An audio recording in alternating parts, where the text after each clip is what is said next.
Let's discuss the political rights of the women in Islam. The same verse I quoted earlier of Surah Tawbah, chapter number 9, verse number 71.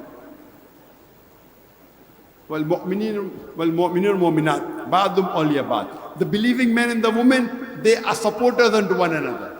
That means not only socially, they even support each other politically. Allah says in Surah Mumtahina, chapter number 60, verse number 12, O Prophet, when the women come to thee with oath of fealty, that means when the women come to give bay'ah to the Prophet, politically as though accepting him not only as a leader of the community, even the messenger of God. That means even the women can vote. The women are giving the oath of fealty to the Prophet, far higher than voting in the modern system.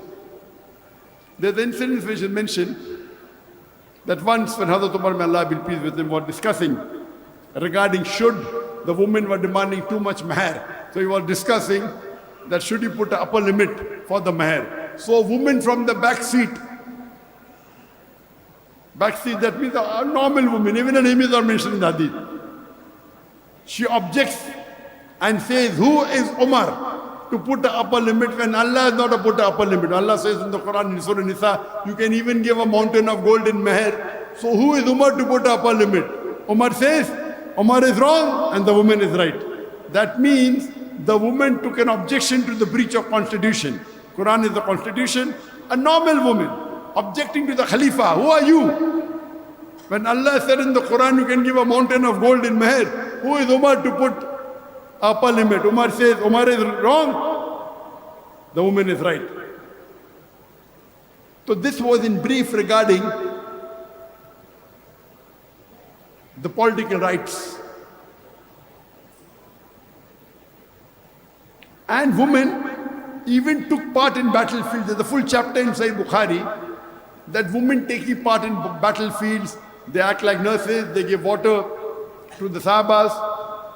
And there's a specific incident when there were few people who protected the Prophet when he was in danger. And one of them was a lady by the name of Nasiba. And while protecting the Prophet, she fearlessly protected the Prophet and got injuries and wounds. And the Prophet praised her for her bravery. Imagine a woman, a Sahabiya, protecting the Prophet. So in Islam, this was in brief regarding the political rights of the women in Islam. In Islam, men and women are equal, but equality doesn't mean identicality. Let me give you an example in the conclusion that if there are many students who are appearing for an examination, and in that examination, student A and B, both of them get 80 out of 100. When we analyze the question paper and the answer paper, we realize there are 10 questions, each carrying 10 marks. In answer to question number 1, student A gets 80 out of 100. So student A gets 90 out of 100. And student B gets 70 out of 100.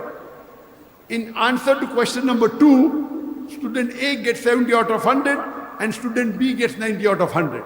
In all the remaining 8 answers, both of them get 80 out of 100.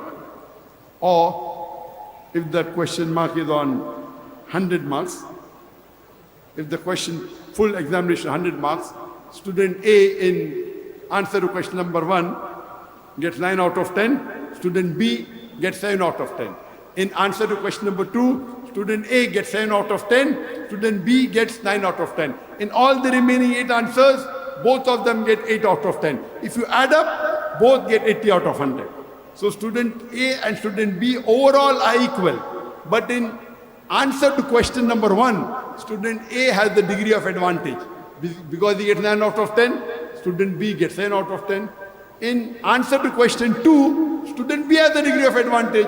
Because he gets 9 out of 10, student A gets 7 out of 10. But overall both are equal. So similarly in Islam, men and women are equal. But in some aspects, the men have a degree of advantage. Some aspects, women have a degree of advantage. For example, if a robber enters my house, if a thief enters my house, I'll not say I believe in women's right. I'll not tell my wife to go and fight. I'll not tell my daughter to go and fight. Because Allah says in Surah Nisa chapter 4 verse 34, Allah has given more strength to one, to the man. So I have a degree of advantage in strength. So if a thief comes, I will go and fight. I'll not tell my wife or my daughter to go and fight.